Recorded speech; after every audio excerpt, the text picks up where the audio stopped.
Smart city તરીકે ઓળખાતા સુરતમાં શહેરની સફાઈ અને સુવિધાઓને લઈને અનેક પ્રયાસો કરવામાં આવી રહ્યા છે, પરંતુ તાજેતરમાં સુરત મહાનગરપાલિકાની બેદરકારીના કારણે શહેરના કેટલાક વિસ્તારોમાં ગટરિયા પૂરની સમસ્યા ઊભી થઈ છે.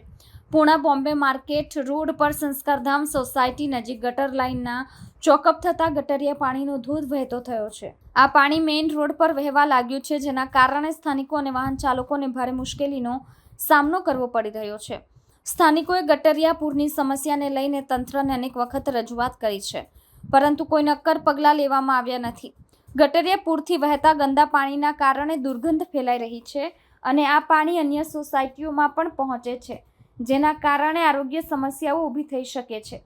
મેઇન રોડ પર ગટરિયા પાણી વહેવાના કારણે અકસ્માતોનો ભય વધી રહ્યો છે. વાહન ચાલકોને સાવધ રહેવું પડે છે અને પગપાળા ચાલનારા લોકો માટે પણ આ પરિસ્થિતિ ખતરનાક બની ગઈ છે. સ્થાનિકો અને વાહન ચાલકો તંત્રને તાત્કાલિક કાર્યવાહી કરવાની માંગ કરી રહ્યા છે. ગટર લાઇનની યોગ્ય તપાસ અને યોગ્ય મરામત કરીને ગટરિયા પૂરની સમસ્યાનો સ્થાયી ઉકેલ લાવવામાં આવે તેવી આશા છે. સુરત મહાનગરપાલિકાએ શહેરની સુવિધાઓ અને આરોગ્યને ધ્યાનમાં રાખીને ગટરિયા પૂરની સમસ્યાનું તાત્કાલિક નિરાકરણ લાવવું જોઈએ. સ્થાનિકોની મુશ્કેલીઓ દૂર કરવા માટે તંત્રની ત્વરિત કાર્યવાહી અનિવાર્ય છે.